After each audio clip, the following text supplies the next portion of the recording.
Golf Central on YouTube, brought to you by Apex Irons from Callaway. Hello, I'm Anna Whiteley and welcome into Golf Central on YouTube. Matt Jones earned his second career PGA Tour win at the Honda Classic. Jones raced out to the lead when he shot a 9-under 61 in the first round and then held off the rest of the field by 5 strokes. He tied for the largest margin of victory in tournament history, and Jones's only other win came at the Houston Open back in 2014. Well, we are diving into the ShotLink stats at the CDW Intelligence Center to discuss Jones's win at the Honda Classic by going beyond the scorecard. And you can see here, Jones had the best week of his career down at PGA National. His career best in strokes gained tee to green, most strokes gained in a round when he shot that 9-under on Thursday, and total strokes gained for the tournament. Okay, so bringing back in Trip Eisenhower. Trip, I mean, Matt just had a phenomenal week, essentially through the bag. What stood out to you from his performance? Well, really everything. I mean, you said through the bag. He drove the ball brilliantly. His strokes gained tee to green was so much better than everybody else. But really the separator, if you go back to Thursday, he shot a 61. Now, let's put that in perspective. He gained 10.5 strokes total on the field that day. That day, 10.5 strokes. That's the best of anybody at this event since it came there in 2007. And put that in perspective, the 11th most strokes gained of any player total since they started keeping this on tour. So the 11th all-time on tour in that stat in that one round. But he wasn't just done that one round. He gained over 14 strokes tee to green for the whole week. So he was beating the field from the tee to the green. And oh, by the way, he putted better than average. And when he needed to, coming down the stretch, the putts he made at 12, the putt he made at 13, the putt he made at 16, those gave him that cushion going into the bear trap. And the bear trap, which normally can take a bite out of players' scores, not Matt Jones. In fact, he played the bear trap 2 under for the week. So that speaks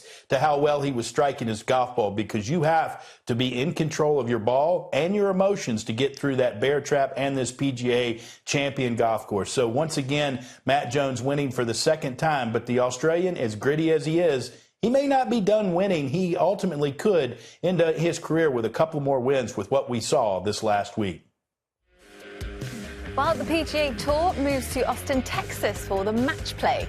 Our first look at Justin Thomas since he won at the Players' Championship just a few weeks ago. Thomas has a couple of WGC wins at the Invitational, and he finished 4th in match play in 2018.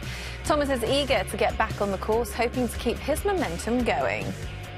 Yeah, I'm glad to be back in Austin. It's always a fun event. It has It's a cool golf course. I think it's fun because it can play so many different ways. I know it has over the couple years, I guess 4 years that I've played it. You know, you can get firm and fast and some serious wind coming off that lake, and it's fun. It's a cool track, and you're not, you know, I feel like usually if you played a stroke play event here, you'd be very worried about the draw that you get because the weather can fluctuate so much throughout the day. But in match play, all you're worried about is your opponent and trying to beat him. So it, you know, hopefully I'll try to channel some good vibes that I had from a couple years ago and play a little bit better this year.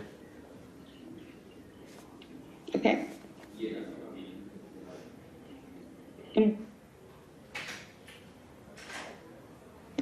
Rex Hawker, go ahead. Thanks. JT, can I ask how you celebrated the victory? I mean, we didn't leave the grounds till probably 9:15, something like that. So I had to go back to the house that we were staying at and get all my stuff and our dog, and then head to the airport and got home. I think didn't get home like in our house until probably 11:15, 11:30, something like that, and I was so tired. I think I'd just had some chicken fingers or something like that at the course, and just split a bottle of wine with my girlfriend and went to sleep shortly after. Probably, I think I fell asleep on the couch, so I knew it was time for me to go to bed.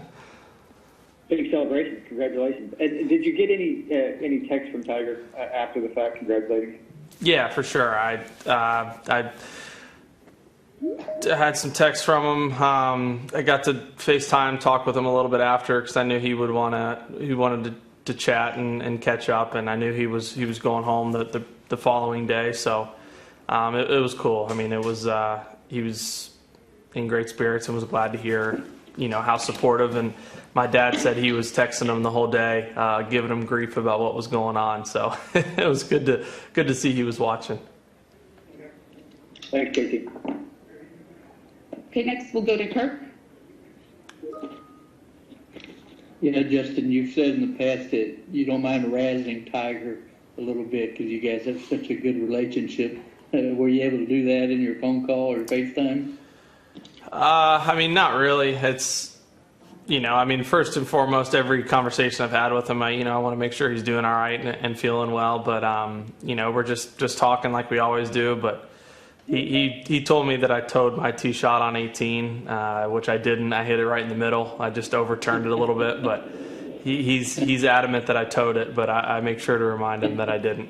It was right where it needed to be. And on one other subject, have you shared any thoughts that you have about maybe playing in the Olympics this summer? No, I mean, I'm ecstatic to have the opportunity to do so. If the Olympics, I hope they happen, and I hope I qualify because I think that would be one of the coolest honors that I've ever had. It's something you don't obviously get to do too often, and it's probably one of the only tournaments that I would brag about playing in or qualifying for, the fact that I would be able to play, for Team USA in the Olympics. So I would be honored to, and I hope I get the opportunity. Thanks, Justin. Okay, next we'll go to Sean Martin, PGAtour.com.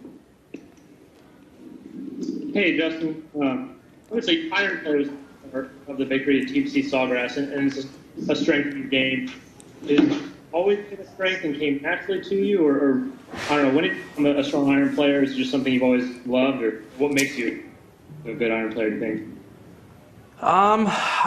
To be honest, I don't know. I don't know when it happened, or I don't know maybe what necessarily makes me a good iron player. I obviously I practice it a lot, but I practice a lot of areas in my game. But it feels like it's the area in my game that I have to think the least. So that's I think kind of speaks for itself. I think a lot of people in this game. I mean, if you ask Rory what he tries to do with the driver and how he tries to swing, and he probably tells you, I don't know, I aim there and I hit it as hard as I can and it goes where I want. Or Jordan with his putting, like, hey, what are you trying to stroke it, or how are you trying to get the ball to roll? And he's like, I don't know where I'm aiming, I'm just kind of hitting it and it goes in a lot. So I've been fortunate to get on a run where I've hit my irons well since I've gotten out on tour. But I would say a lot of it's hard work that my dad and I have been doing, and just trying to make sure it's something that I can repeat, because even if it's something that maybe that I don't like or we don't like the look of it as much as potentially something else, as long as it's repetitive and it's going to do what I think and know it's going to do, the ball flight that is, then it's as good as it needs to be. So Justin Thomas, the overall #2 seed at the match play this week. His group draw will not be easy. He gets Louis Oosthuizen, who's gone 22-12-2 in match play, and he's also paired with the two finalists from 2019, defending champ Kevin Kisner and Matt Kuchar.